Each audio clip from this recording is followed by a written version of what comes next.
চিন্ময় কৃষ্ণ দাসকে সাংগঠনিক শৃঙ্খলা ভঙ্গের কারণে অনেক আগেই ইসকনের সকল পদ থেকে অব্যাহতি দেওয়া হয়েছে।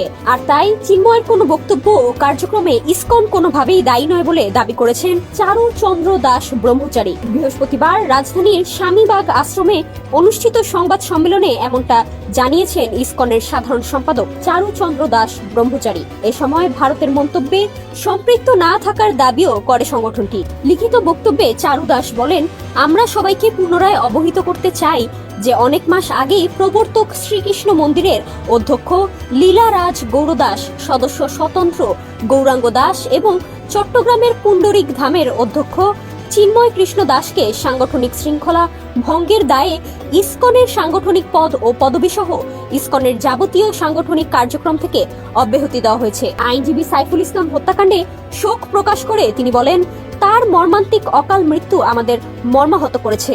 এই ঘটনায় ইসকনকে অন্যায়ভাবে দায়ী করার অপচেষ্টা চলছে বলে দাবি করেন ইসকন নেতারা। চারু দাস ব্রহ্মচারী বলেন, আমরা স্পষ্টভাবে জানাতে চাই, এ ধরনের ন্যাক্কারজনক ঘটনা এবং চলমান আন্দোলনের সঙ্গে ইসকন বাংলাদেশের কোনো ধরনের সম্পৃক্ততা নেই। এই মিথ্যাচার এখন এমন পর্যায়ে পৌঁছেছে যে সড়ক দুর্ঘটনার মতো বিষয়গুলোকেও ইসকনের চক্রান্ত বলে চালিয়ে দেওয়া হচ্ছে। তিনি আরো বলেন, কিছু বিশেষ মহল ইচ্ছাকৃতভাবে আমাদের সংগঠনের বিরুদ্ধে মিথ্যা প্রচারণা চালিয়ে যাচ্ছে এবং ইসকনকে নিষিদ্ধ করার মতো অযৌক্তিক দাবি তুলছে।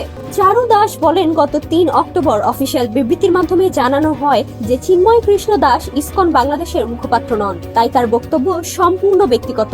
অতএব তার কৃতকর্মের জন্য ইসকন বাংলাদেশ কোনোভাবেই দায়বদ্ধ নয়। ইসকন বাংলাদেশের সভাপতি সত্য রঞ্জন বারুই বলেছেন, চট্টগ্রামে আইনজীবী সাইফুল ইসলাম আলিফ হত্যাকাণ্ডের ঘটনায় জড়িতদের শাস্তি নিশ্চিত করতে প্রশাসনকে জোরালোভাবে আহ্বান জানাচ্ছি। আইনজীবী হত্যার ঘটনায় ইসকনের সম্পৃক্ততা নেই। এর আগে 25 নভেম্বর বিকাল 4:30টার দিকে চিন্ময় কৃষ্ণ দাস ব্রহ্মচারীকে রাজধানীর বিমানবন্দর এলাকা থেকে গ্রেপ্তার করে ঢাকা মহানগর গোয়েন্দা police. Desk report, BE news.